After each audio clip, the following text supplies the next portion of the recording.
Only kidding. Now that nobody's going to raise their hand. Do we have the microphone going around? Go ahead, please. I had a question about the last talk. The three populations that you have, it's known that the use of allocentric and egocentric methods changes with development and age. Were your three populations age matched? Yes, in this case, we always start with the congenitally blind participants because they're the hardest to find, and then match our late blind and sighted individuals for age and education with them.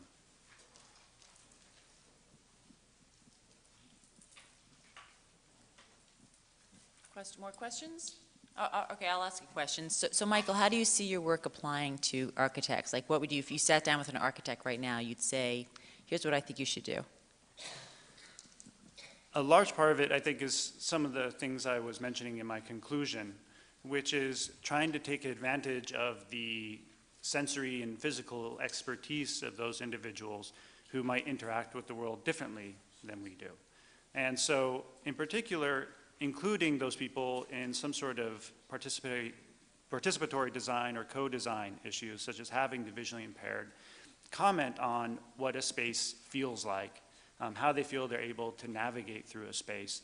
And I think that's important not just in terms of accessibility, so just thinking about having the visually impaired go in, but because they've spent so much time relying on these other senses, so proprioception, sound, texture, touch, they're able to tell you things that likely apply to us sighted people as well, though for us, because vision seems so dominant in our experience, they might be sort of unconscious aspects of a space that we're not normally used to thinking about.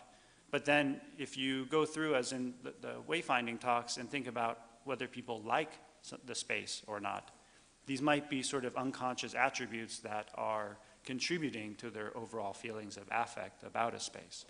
And so some of the primary things I think come out now is really just thinking about pulling in some of these experts really to help people design a way that might even benefit the sighted.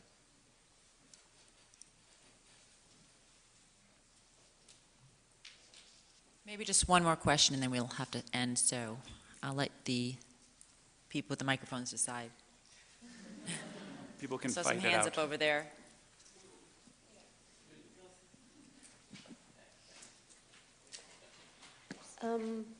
Sorry, I've forgotten. Oh, are you going first? You go first.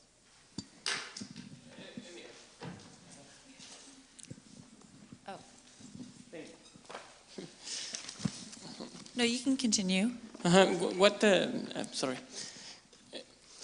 How can you make more intensive the persistence of illusions? I mean, after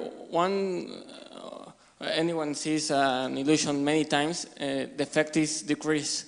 How can we exploit the persistence of these illusions? What we could do is create subtle changes. So we decrease the familiarity effect. So we put the illusion, we see the thresholds, and we create these subtle little changes over time to see, and of course we observe the activity, the outcome that we have to people. So if it actually makes an effect, it's okay. So it's mostly this, create small, put subtle changes and not straight away the illusion. Okay, I think we're going to thank the speakers, and you can talk to them